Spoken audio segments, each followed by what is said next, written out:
gentlemen, introducing from Dallas, Texas, Steve Casey. And entering the ring area, introducing the Pearl of the Orient, from the land of the rising sun, Gary Hart presents the Great Muta. Well, I'll tell you something. Maybe the guy with the most guts in the house right now, Steve Casey, because I don't know of anybody on television in recent weeks other than 2 or 3 guys that would even sign a match with the Pearl of the Orient. That's one thing we definitely agree on, Jim Ross. Because I'll tell you what, he's been taking on 2 or 3 guys. Casey's taking them on by himself. At least he's got a little bit more fortitude than, shall we say, an Eddie Hot Stuff Gilbert or a Sting. Well, that point may be debatable. There's a look at the Great Muta, who here last week annihilated 3 men in an Oriental torture match. Now, we've seen Casey wrestle Muta before, so maybe it's not just guts. Maybe he studied the videotape, seen his mistakes, and feels he can overcome them. And there he goes. Good move. He attacked her from the beginning. Casey turning it on here. He's been in the ring with Muta before. High elevation. Casey, I'll tell you something. He has wrestled this man on another occasion, and to sign it again, you gotta admit he's got some guts. That's why they call him the Chopper. That's right. Well, you know, like they say, you get hit by. He ran into that karate kick. Oh, call the dentist.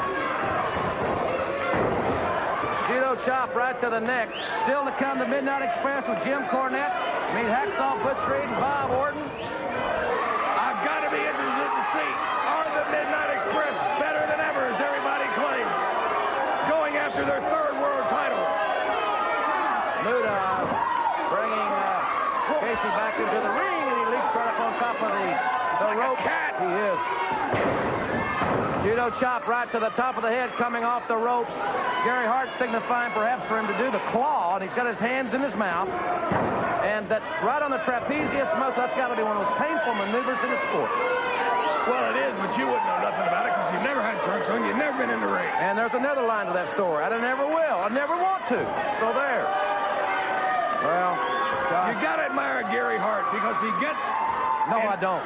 Well, you have to if you're really an objective and unbiased person, because Gary doesn't interfere. No, of course not. Gary instructs, which is his job. Yeah. Gary Hart has got that good look on his face. He's a guy you can trust. You know, he's got the facial features that are real trusting. Everybody can't be as good looking as me. I'm not talking about the guy's looks, his brain. That's what you call him, Uncle Gary. Well, what if I was to call him Uncle Gary? Well, he ain't my uncle. To you? Uncle Fester, maybe, but not Uncle Gary. All right. Casey's still hanging in here. He was out here, and whenever Orton was out here earlier, I could see Murdoch wanting a piece of Orton right away. What'd he say? He just hollered out over here, keep the name Eddie Gilbert in your mind. Well, Eddie Gilbert's one guy that stepped right up to the front of the line and said, I'll take Muta on, Dragon Shy, or if Muta's got all the big guts, why don't he sign a coal miner's glove match with Eddie Gilbert? Right up to the front of the line, that guy ran to a boat with the Haitians and took off tequila. What do you think, you listening to the Navy or something? Yeah, probably joined the waves. Got to give it to Casey here. He's hanging in. The Great Muta, undefeated, unscathed, no one has pinned his shoulders since he debuted in the NWA, and the very few men, as a matter of fact, none can say that. Even you, Mike. Well, I didn't say, I could say it. Well, I just want to clarify. Of course, he can't take out any woman of his choice at any night, and 3 at a time. He can't have Benny Hanna. Well, he probably could. Back into that claw on the trapezius muscle. Also, the Dynamic Dudes will be here in this program, fans. Wow, man, I can't wait. Great Muta showing up this nerve hole. We're experiencing that a little bit more than we have seen in recent weeks.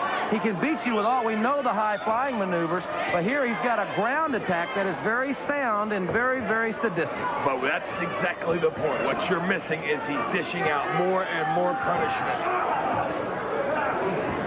And you know what's funny? People admire him because he is such a great athlete. But he doesn't care to hear people's adulations for him because he does not get motivated by that. He doesn't like American people. Well, what if he doesn't? He kind of likes me. Well, that's an exception to the rule. I can see that. It's good for him. Yes. guys having a nice conversation? Yes, he's torturing him, and that way he'll sleep better at night. I don't know if Casey's going to sleep better tonight. I can tell you that. He's fighting back, this young kid from Dallas, Texas. Right hands don't have much effect, though. He's starting to loosen up. Muta drops down very quickly. Oh, he missed a karate kick. High crossbody by Steve Casey. Great by the leg, could not hold him down, however. Back up to a vertical base, both men. And Casey sends Muta for the ride. Follows in. Oh, that's a big mistake. Big mistake now, and Muta signals that this will be it. Uh-oh, he's giving the sign. Moonsault. Is that it? Gary said that's it. It's over. Well, there he goes. Watch him. He got the knee right in the ribs. That was a modified version of that move. He kneed him right in the ribs off that. Casey's got to have broken ribs. He's got to have broken ribs. For Eddie Gilbert. The winner of the event, the great Muta. See what? He came right off the top rope. Let's watch this. That was intentional. I don't think that was an accident. He goes up. Yes, see, he's placing it. Right there in the ribs. Gary Hart's getting him meaner and more sadistic each week.